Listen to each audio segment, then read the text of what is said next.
California schools. We're all with Roe Connor's. This is a western section. Yeah. These people don't know New Jersey like we know. Yeah, I'm actually missing that. You were a beautiful woman. And really, everything about you I love, except for the hair and mocking. You know, so I didn't I'm not standing ruined there. that I'm going to stand there next to my friend. Great haircut. So, are you from New Jersey? No, I'm from upstate New York, so it's Is that how you start your conversation with anyone? Right, like, what is your connection to me? I just need to establish voter or not voter. yeah, you can forget about me. Yes, I don't pander to anybody who's not. Let's not waste our time. What's up with this? I guess we're concentrating by. By region. I don't know. Are you a damn New York? Okay, I'm You should be standing Oh, over here. Let's get this Wrong section, yes. As well. Are you from Menlo Park? California. I know Menlo Park. Yeah. California. We're all like Roe Connor. Yeah, near the Goose. Yes. Near the bar? Is that your hockey? I'm the most boring college I passed the Goose on the way. I mean, at least you got on campus. We don't do that anymore. I did. I went to mental hospital. You did? Okay, I know the school. Yeah. How about you, sir? You should stand way over there.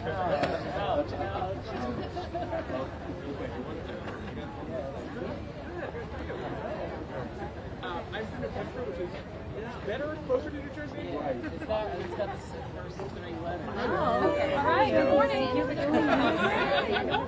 good year. I'm trying to figure out who here votes for me. None of I'm in Canada, New Jersey. How are you? That's great. I'm at Altoona. Is this the sign holding person? Hi. Of course I know Jen. I just wanted to say that. Well, they need Virginia too? Where are you? Okay. Where? There we go.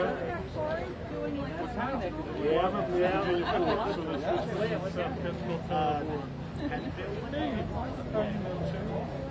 How about you, sir? It is a beautiful day. Absolutely. Always a Hey, how are you? I'm Tina Smith. Tina's down with you next to Tina. Did you go to high school? No. Who is your woman? I mean, I know all my constituents. Like on this side. Very familiar with the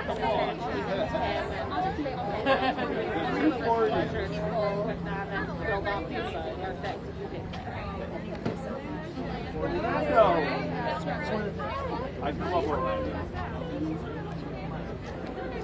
Oh my God! Yes!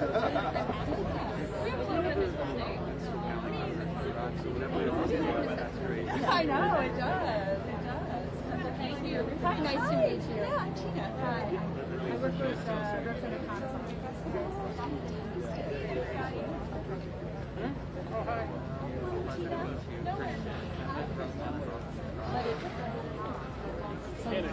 We're all going to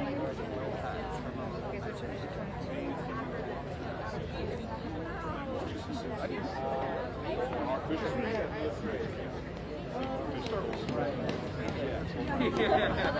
I'm so sorry. We're ready to take notes.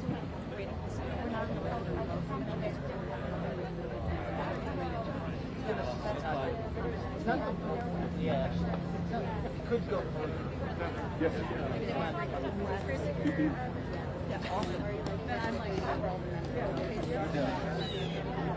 It might. I'm not sure how people look at it. Like, over here.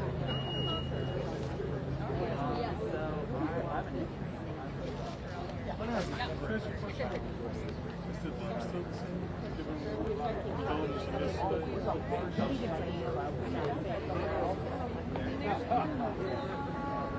Well, I've got to go march along these lines. I just want to make sure the thing hadn't changed.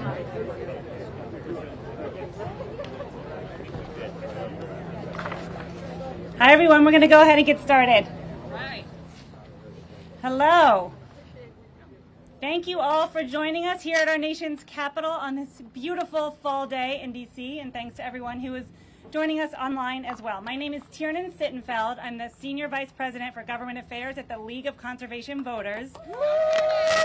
Thank you all. I'm here today on behalf of LCV, Climate Power, the Climate Action Campaign, and people in every state and district across this country who are calling on Congress to make once-in-a-generation progress on the climate crisis, environmental justice, and good-paying union jobs. As our nation reels from this summer's deadly and devastating fires, heat, drought, floods, and storms, as we reckon with long-standing racial and environmental injustice, and as the President prepares to head to international climate negotiations, it has never been more important or more urgent for Congress to address the code red for humanity that is the climate crisis. Fortunately, we have a truly incredible lineup of climate champions here today, and every single one of them is all in to pass the Build Back Better Act and to ensure that our nation is firmly on track to cut climate pollution in half by 2030, the goal that the President has set and that science and justice require. There have been several recent analyses, which I hope you all have seen, that show that there are multiple ways for Congress to maximize climate ambition. We can and we must meet this critical test. We must cut climate pollution in half by 2030. The tireless leadership of both Speaker Pelosi and Majority Leader Schumer, who are going to be here together today, shows just how important it is, how intent Congress is on meeting this moment, on going big on climate, jobs, and justice. We are also thrilled to be joined by so many other climate champions. All of them deserve a full paragraph of their championship for these critically important issues, but in the interest of time, we're going to get going with hearing from them and their powerful remarks. I will say who we're going to hear from over the course of the next little while. In addition to Speaker Pelosi and Majority Leader Schumer, this is in alphabetical order by Senate and House, Senator Cory Booker, Environment and Public Works Committee Chair Tom Carper, Senator Martin Heinrich, Senator Ben Ray Lujan, Senator Tina Smith, Select Committee Chair Kathy Castor, Representative Andy Kim, Representative Ro Khanna, Representative Donald mceachin, Representative Joe Neguse, Representative Melanie Stansberry. There may be a couple of surprise appearances as well, but now I am so delighted to turn it to the most pro-environment, pro-climate action speaker we've ever had, by far, Speaker Nancy Pelosi.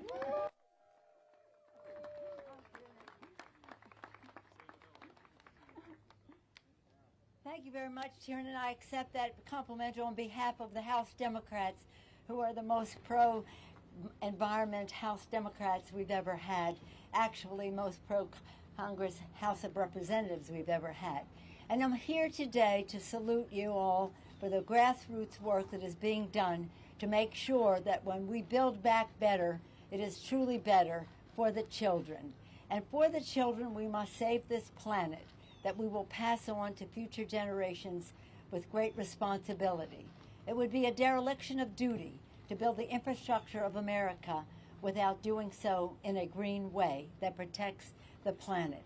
And that is exactly what Build Back Better does. It will help us reach our goals, the President Biden's goals. When I say to President Biden how important this is, you don't have to tell me. He said I was the first legislator in the Congress to introduce legislation for addressing the climate crisis, and he did that in 1986. So this is a high priority for him. So we're talking about creating good-paying jobs. This is about jobs. We're honoring our responsibilities to our children. We're talking about health issues, clean air, clean water. We're talking about jobs issues, being preeminent in the green technologies throughout the world. We're talking about a security issue. Our security experts tell us that the conflicts that can spring from competition for habitat and resources that spring from drought and famine, and you know all of the challenges that are faced, rising sea levels, drying up of rivers, encroachment of deserts, and all the rest, that can be a cause for conflict. So healthcare, jobs, security, values. Again, if you believe as do I that this is God's creation, we have a moral responsibility to be good stewards. But even if you don't share that view, we all share the view that we have a responsibility to the children for the future.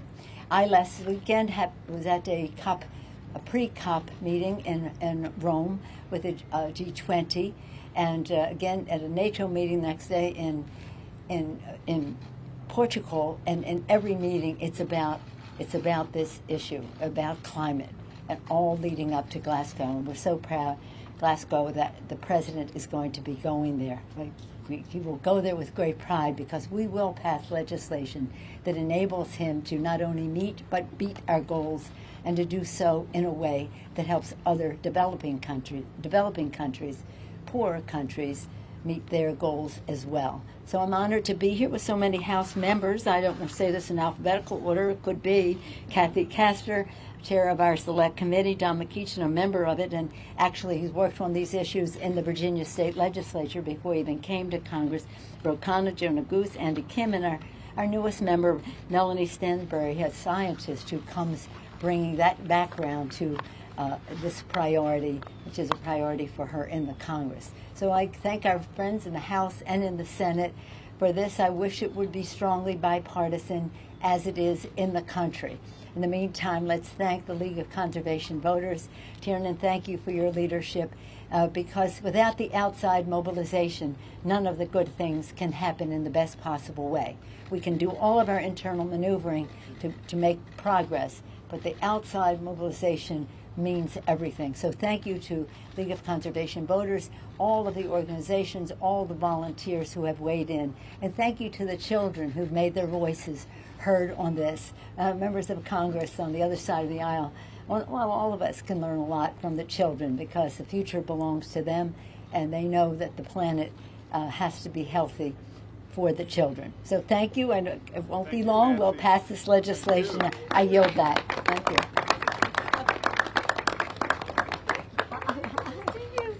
Good morning, everyone. I guess it is almost afternoon, and it is the moment. It is the hour where we must muster the will and the fortitude and the energy, literally, to take action on the climate crisis that is before us. Yes.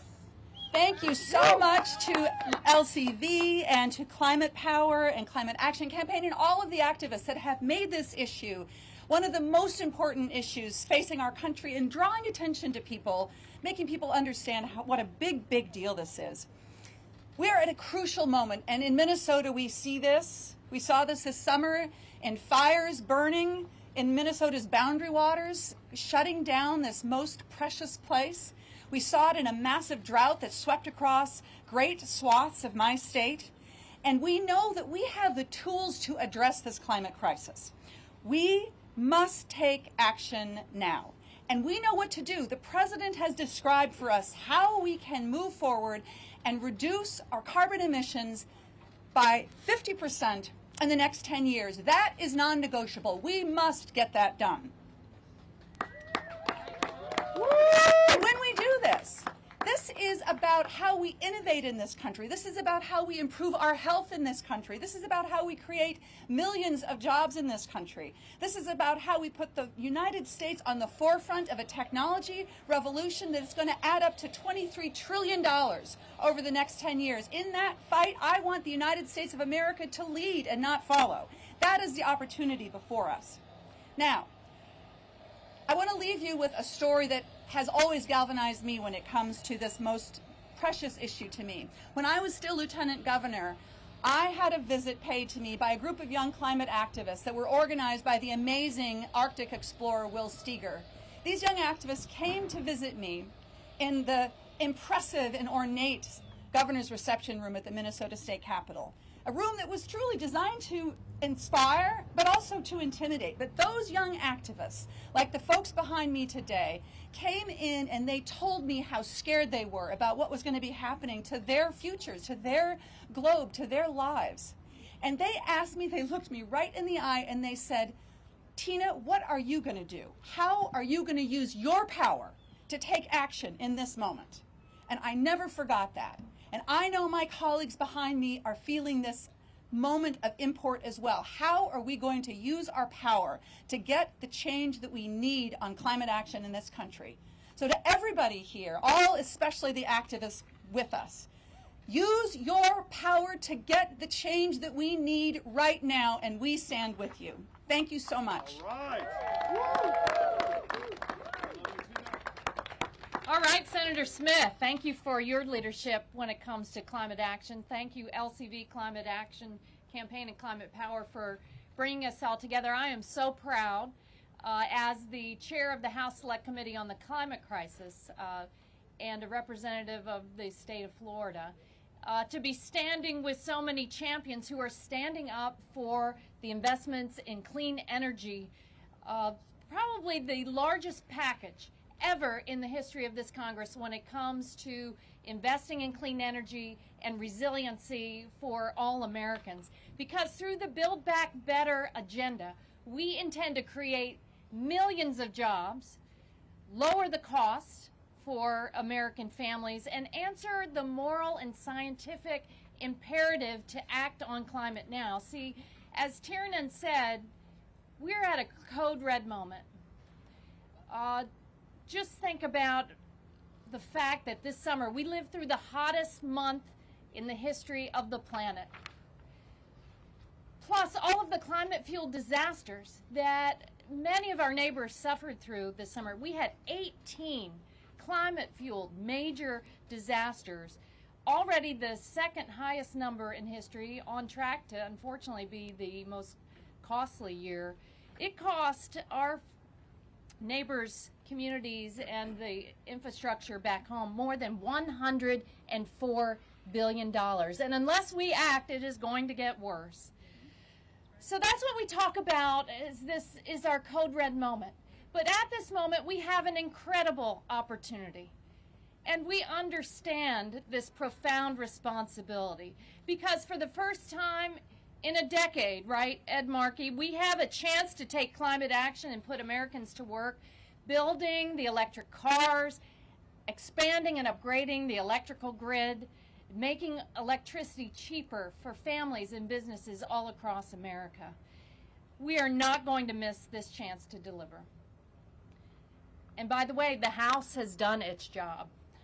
We've delivered on these investments. Thank you, Speaker Pelosi, for your bedrock commitment to climate action. We've drafted strong climate policies to meet the President's goal of slashing emissions by half by 2030.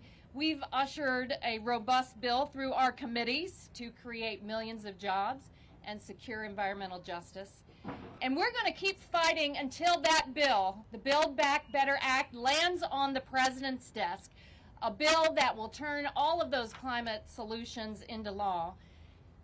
And let me say, history is not going to judge us by the price tag, however that's debated, which we all know will be paid for without raising taxes on middle class or working class families. No, history is going to judge us by our determination to do the right thing at the right time before it's too late. And that time is now. So next I'm going to turn it over to another climate champion, my good friend and colleague, Congressman Khanna.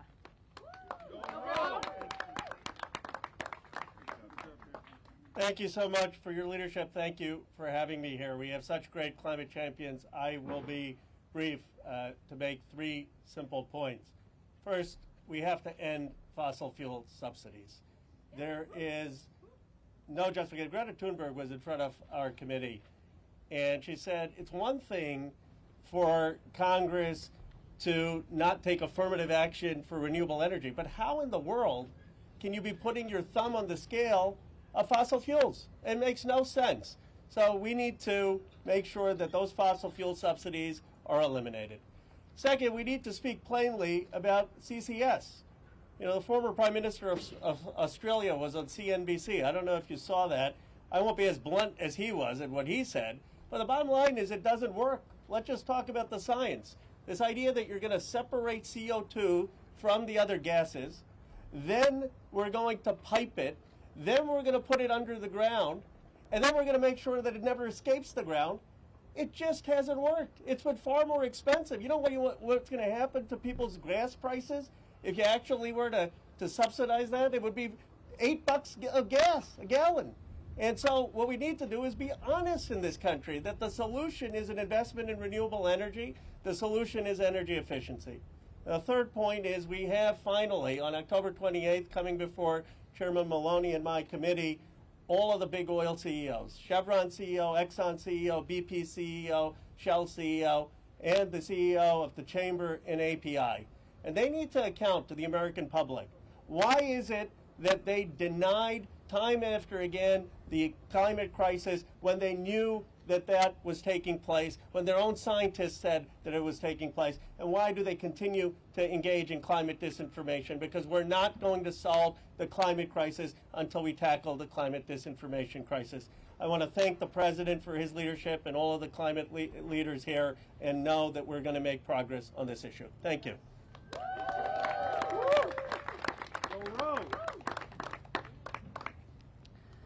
Hi, everyone. I'm Congressman Andy Kim from the New Jersey 3rd Congressional District. I represent a district that Trump won twice. I'm one of only 7 Democrats left in the House of Representatives that represents a district Trump won in 2020. So I've had a lot of people asking me, a lot of reporters asking me over the last couple of weeks, are you concerned about voting on a big package that's trying to address our climate change? Are you scared about that kind of investment? And I just want to stand here before you and say no, because it's the right thing to do. It's absolutely what we need to get done. This is not a time for the politics. This is not a time for you to, for me or others to be thinking about how is this going to affect my race in 2022. It is not the time for that kind of thinking, because the date that I'm thinking about is not 2022. The date that I'm thinking about is what kind of world are my 4- and 6-year-old baby boys going to grow up in? What will the world look like in 2030, 2040, 2050? So if you want to ask me what date I'm thinking about, it's not 2022. It's about the date in which I can say and look my kids in the eye and say, we have done everything we humanly can to give you the kind of future and the healthy planet that you deserve. And that's something that in my district, people understand. That a lot of people ask me, well, surely your district's divided on this issue. And I tell you, they are not. This district that voted for Trump twice understands the challenges of climate change. It is a district that got crushed by Superstorm Sandy. You might remember that iconic image of a roller coaster in the middle of the ocean. That's my district. Thousands of people were displaced. And the most recently, just a few weeks ago, we had tornadoes going through my district as Ida passed through. We need the change now. And people in my district, Democrats and Republicans, all agree upon a bold climate agenda for us to be able to pass right now. And I'm going to do my part in this.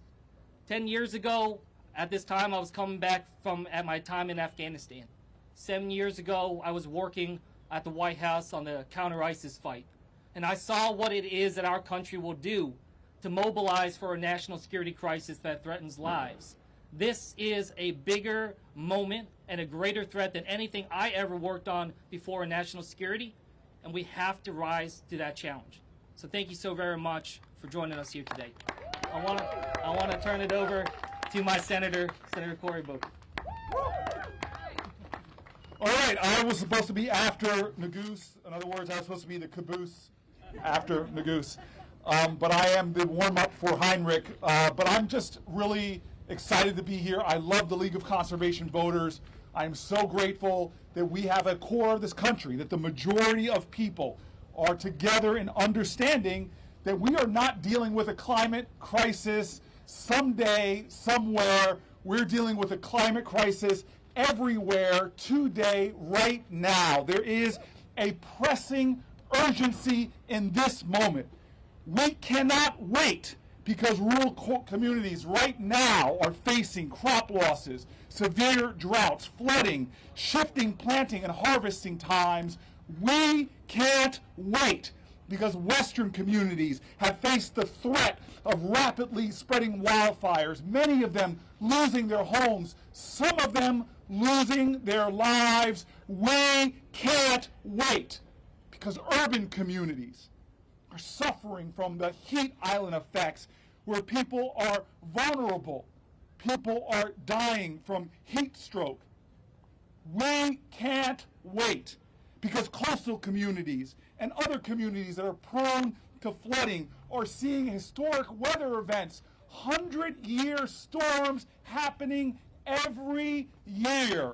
We can't wait. This is the time that, Heinrich, you're supposed to yell that out when I say it. We can't wait, because communities like the one I go home to, black and brown, low-income communities, who are most vulnerable to climate change and for decades have disproportionately suffered from pollution.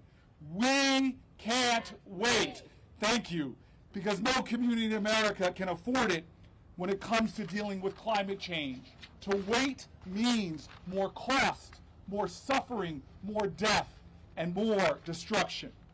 We must pass this Build Back Better plan. It is plain and simple. This isn't a right or left issue. This is a right or wrong. This is our moment in history. We are at a crossroads, and we can't wait.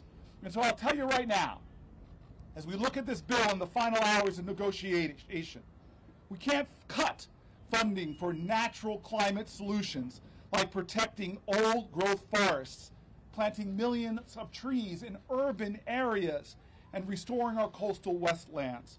We can't cut conservation funding that makes farmers part of the solution, leading us out of this crisis, putting guardrails to make sure our money is being used to help family farmers and not support the destructive practices of factory farms and CAFOs.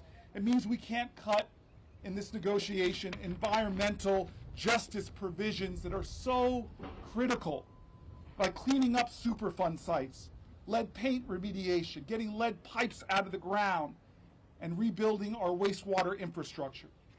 I tell you, this is a moral moment in America. We will be judged by generations yet unborn. We must seize this moment. It is a carpe diem moment for our country, and I believe that together, Democrats will come together, will rise up and live up to this challenge we have at this point in history.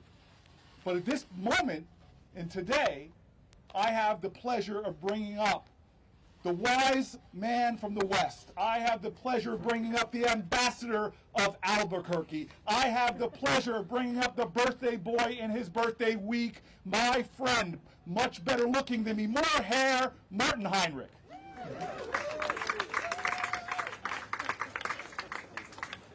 Thank you, Brother Booker. Say it again. We can't wait. Come on. We can't wait. Who wants climate action now? We do. Who wants to build back better? We do. Who wants more electric cars? We do. Who wants to electrify our economy? We do. Who wants union jobs and social justice? We do. This is our moment, folks. We've let people push this off for the last 30 years. We all saw it coming. Our generation knew this problem was a problem from the 70s onward. I built an electric car, a solar car, that we raced across the United States in 1993. We have waited too long. We can't wait any longer. This is our moment to build back better. This is our moment to meet the challenges that we will be judged by our children and our grandchildren and future generations. We can't fail, and we can't wait. Let's get this done, and let's build back better. All right. It is my honor to introduce my friend and my colleague, the ambassador from Namibia, Benray Lujan, a great new leader on climate who's been there every step of the way and who's going to help us get this across the finish line. Benray Lujan. Thank you, Brother Martin. It's good to be with family and friends here, right? That's what this is about. Us coming together. I don't know what more I can add other than our perspective from the West. Senator Booker covered it. You know, it's getting harder for families that have long depended on a little bit of sustenance coming from that ground. Being able to grow the food that they depend on, to feed their families,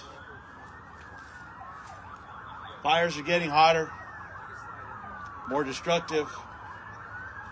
Drought just seems to have become a way of life. Can't let that happen. We can't let that thinking just settle in such that lives have changed without taking significant action. And we have that opportunity right now. It's right in front of us. Infrastructure investments, being smarter about the way we do things, not just in America, but leading by example around the world. That's what's at stake right now. What's the United States going to do? What will we lay down as part of our contribution to reducing emissions, doing things cleaner, ending this notion that pollution is just going to be a way of life and continue to hit communities of color harder than anybody else? My Native American brothers and sisters, my Hispanic brothers and sisters, and black brothers and sisters who have higher rates of asthma and respiratory illness and ailments than anybody else because of proximity to where this pollution is.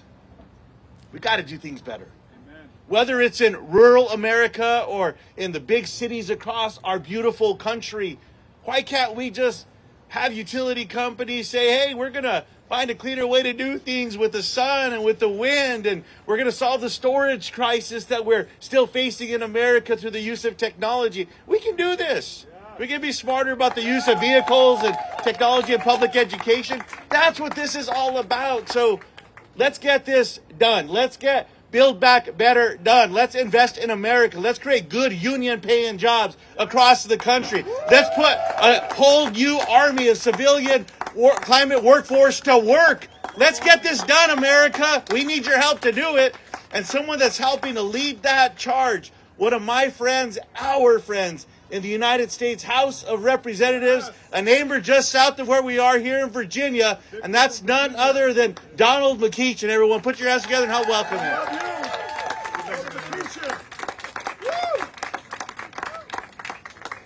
Brother Booker's got us in church today. Yes, amen, amen. But I want to thank Ben Ray for his comments. You know, I worked with Ben Ray in the House, and all I can say is wherever Ben Ray goes, there's a majority. You know, as soon as he got us a majority in the House, he ran over to the Senate and got a majority there. But with that majority comes responsibility.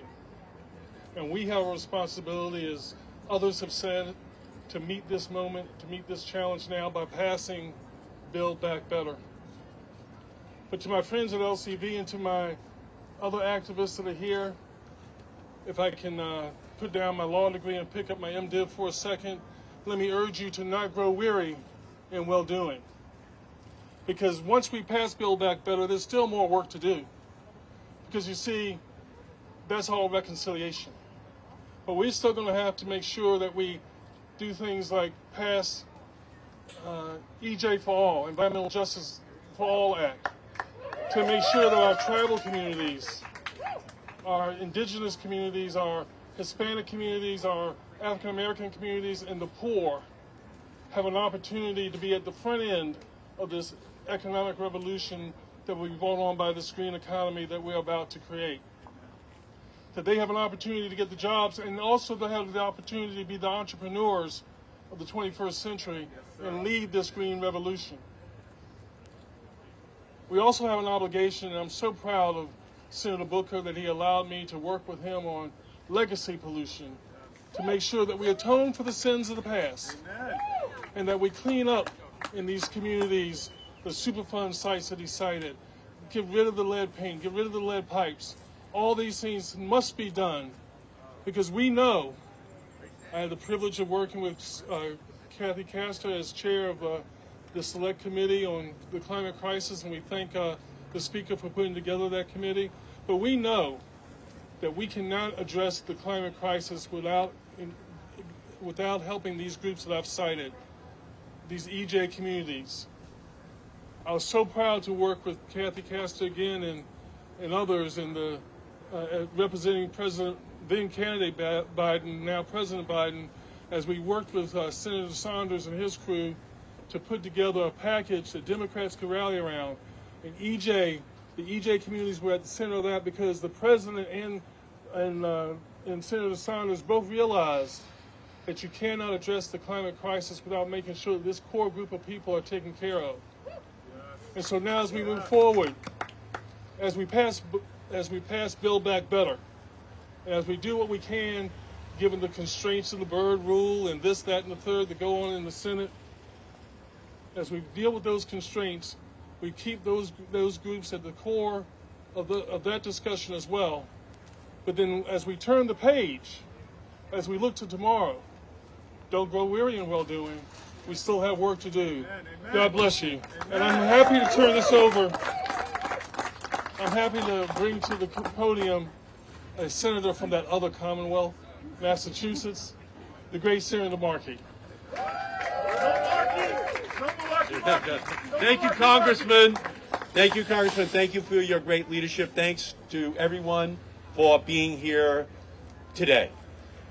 In 2009, the House of Representatives passed a bill, the Waxman-Markey bill, that reduced greenhouse gases by 80% by the year 2050. Barack Obama went to Copenhagen in November of 2009 and made that promise to the world. But Mitch McConnell and the oil and gas and coal companies, they had another plan. And in 2010, they killed that bill. They killed that promise. Joe Biden is going to Glasgow, and he is going to make a promise to the rest of the world. And that promise is that the United States will reduce by 50% all of its greenhouse gases by the year 2030. The House of Representatives has done its job once again. Now the Senate must do its job. The Senate must put together a climate package that is something that Joe Biden can say to the rest of the world that we are the leaders and not the laggards. Because you cannot preach temperance from a bar stool. You cannot tell the rest of the world what to do if you as a country are not doing it yourselves. So this is our moment. And we have to ensure that we have the tax breaks for wind and solar and all-electric vehicles and plug-in hybrids and for battery storage technologies, transmission systems that Ron Wyden, for 2.5 years has promised, will be in legislation that passes the United States Senate. We are going to fight for that. We need a civilian climate corps, so we unleash a generation of young people who will be able to go out and do this work. We need a climate bank that will leverage in every city and town all across the country the kinds of small projects that leaders want to have the financing to implement. And we need environmental justice. We need to ensure that at the center of this bill is environmental justice. That's why Cori Bush and I have the language in that we'll have an environmental justice mapping bill for the whole country, because you can't solve a problem if you can't see it. We have to get that done. We must pass that legislation. That is where we are. You cannot negotiate with storms. You cannot negotiate with droughts. You cannot negotiate with a melting Arctic. You have to work to pass the legislation that puts the preventative care in place. That's where we are. The planet is running a fever. There are no emergency rooms for planets. We have to pass this legislation now. We do not have an option.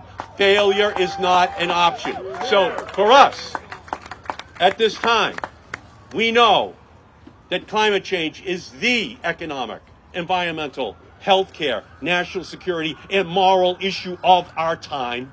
And the United States Senate will respond. We will put together a package that matches the magnitude of this threat. I cannot thank all of my colleagues for everything that they are doing, all of the activists here, the Sunrise Movement, the young people who have risen up. They have a big IOU. For us to have won the House, the Senate, and the presidency, we must deliver, and we must deliver now. Let me now turn and recognize our great chairman and leader of the Senate Finance Committee, the great senator from the state of Oregon, Ron Wyden. Come on up here, Ronnie. I'm sided with Wyden. Oh, my goodness. Who's that guy? Now, I was at a rally this weekend where it said no climate, no deal. I'm going to go a step further. No climate, no deal, no compromising on the future of these wonderful young people. That's what this is really all about. And there is nothing more exciting than on a pretty day than coming on out and talking about taxes. A couple people think I'm serious. Look, I'm going to avoid the root canal aspect of this tax debate because it's hard to follow. But what the discussion is all about is whose side are you on? Are you on the side of business as usual, while all the power people, particularly the fossil people, got the brakes? Or are you for a very new system? New system. And here's what we're doing. We took the old system, thank you, Preacher Booker. We took the old system that'd been around for 100 years, and we put it in the dustbin of history. And we said the future is going to be clean energy, clean transportation, and energy efficiency. And then we're going to yoke it to something really understandable. And that is, the more you reduce carbon emissions, the greater your tax savings. It is long past time. And that gets us to 73%, folks. 73% of the target we want to get to on power. So you've had a lot of really exciting speakers. When somebody comes up and talks about taxes, I don't pretend that it is the most glamorous topic in the world. But I'll tell you, at the end of the day, I'll tell you the lobbyists are spending all their time on that. The lobbyists are all trying to pack every single favor that they can possibly pack into this package that's going forward. So what this comes down to on taxes, particularly rewarding clean energy rather than the sources of yesteryear, and the whole package is people power, all of these wonderful people, up against fossil power and everybody else who's got clout. Fight the power. Let's go. Let's go. Whose side are we on? Are we on people power? People power. I couldn't quite hear it. People power. I can almost hear it. People power. Make sure over the next couple of weeks you get that message out. We're making videos, for example. You know who's going to pay for some of this? The billionaires. The billionaires haven't been paying taxes for years and years. So a big part of the future for these young people is going to be paid for with billionaires paying their fair share. It's about time for that. It's about time for clean energy. Welcome, Congresswoman Stansberry, who's going to tell it. Thank you. All right, who's ready for climate action now? What do we need to do? We need climate action now. I'm Representative Melanie Stansberry, and I'm here today because we recognize that our country, our planet, our globe are at a crisis point. And this Build Back Better Act is our opportunity to show the world that we mean business. In less than 2 weeks, our president, President Joe Biden, will touch down in Glasgow. And when he steps off of Air Force One, we need to show that the United States means business, and we will make good on our promises to take climate action now. The science is clear. Climate change is here, and we have to do everything we can before we cross a planetary tipping point. For those of you that have never been to my home state of New Mexico, I want to point out that 3 out of 5 of our congressional delegation are here with you today. And that is because New Mexico and our deserts and our fragile ecosystems in the Southwest are ground zero for climate change. In New Mexico, our indigenous communities and our historic, traditional Hispano and other communities have lived sustainably for generations on the land. El agua es la vida. Water is life, and water is ground zero for climate change. If our communities are going to survive and thrive and live resiliently for generations to come, our job as climate activists, as public policymakers, and as representatives here in the United States Congress is to ensure that our communities can live resiliently for generations to come, to pass meaningful climate legislation, to pass the Build Back Better Act with meaningful carbon reductions, to invest in the resilience of our communities, and to ensure that our communities have the tools to reimagine and rebuild their own economies, to rebuild their local communities, and build a future that is more just, more equitable, and more sustainable. And that is our job inside this building, to make sure that President Biden, when he arrives at COP in less than 2 weeks, shows up with something to show the world that America is ready to lead and will continue to lead in the fight against climate change. So our time is now, and that is why we are here. That is why we are fighting for climate justice. That is why we need the Senate to act, and that is why we have to pass the Build Back Better Act now, because now is the time, and our communities are depending on us. So with that, I want to thank you all for coming out today, and let's do this. Ladies and gentlemen, I'm pleased to announce to you one of the greatest leaders of all time in the United States Senator, the man that sits right behind the great state of New Jersey from the great state of Delaware. I bring up the one and the only Chairman, Senator, more titles than the Newark Public Library, Carper.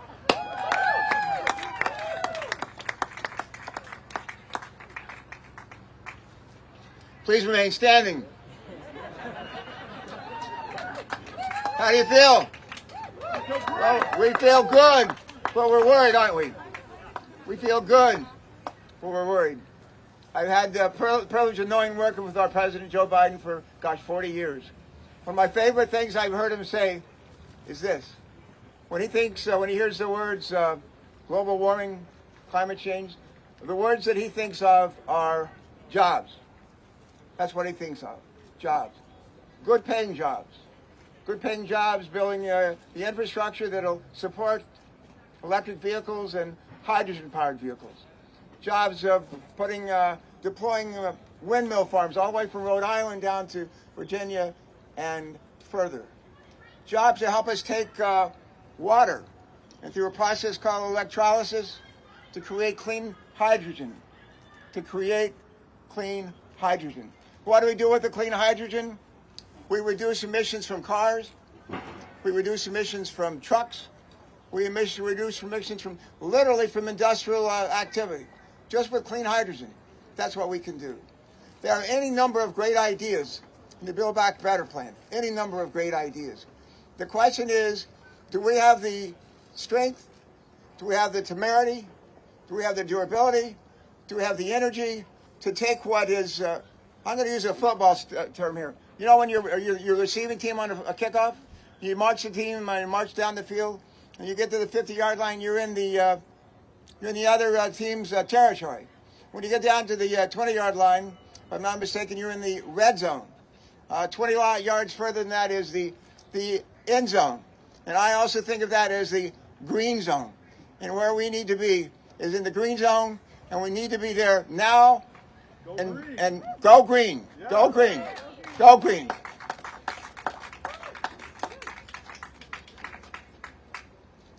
Most important ingredient in the success of any organization I've ever been a part of is leadership.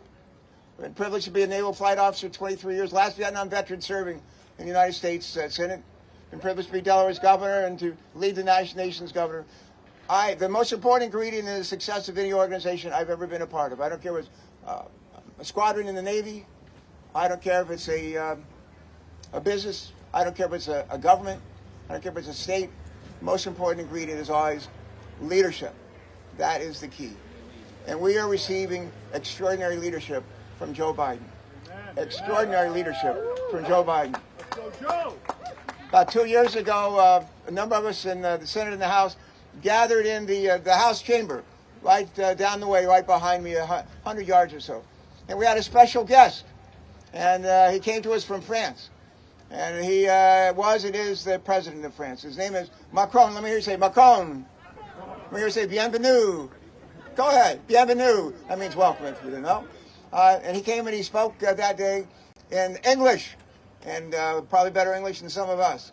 And he said these words, and I'm going to close with these words, if I could. This is our planet. This is our planet. It's the only one we're going to have. This is a planet that is a gift from God. And we have received this gift, and it's our responsibility to turn it over to the next generation, not as good as we've inherited, but better. And Macron said these words. He said, there's no planet B.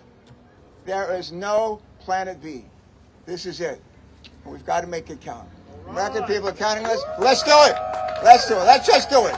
God bless you all. Thank you. Thank you so much, Chair Carper. Thank you to all of our incredible speakers today for their powerful words, for their tireless leadership. They have been very clear. We are going to get this done. Let's end with a final quick chant. I say climate, you say action. Climate! Action! Climate! Action! Climate! Action! Thank you very much.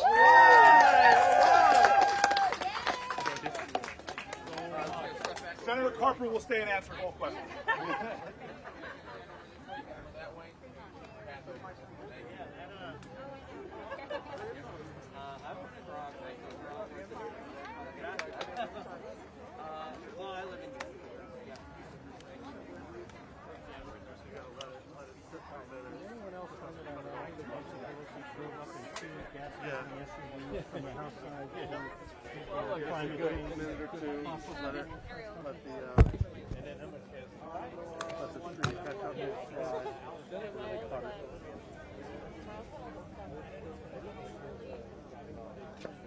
I guess they just kind of went with it after a while.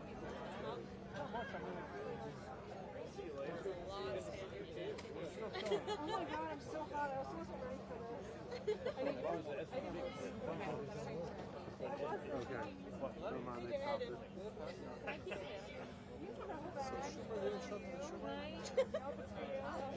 Yeah, we were pulled up, obviously.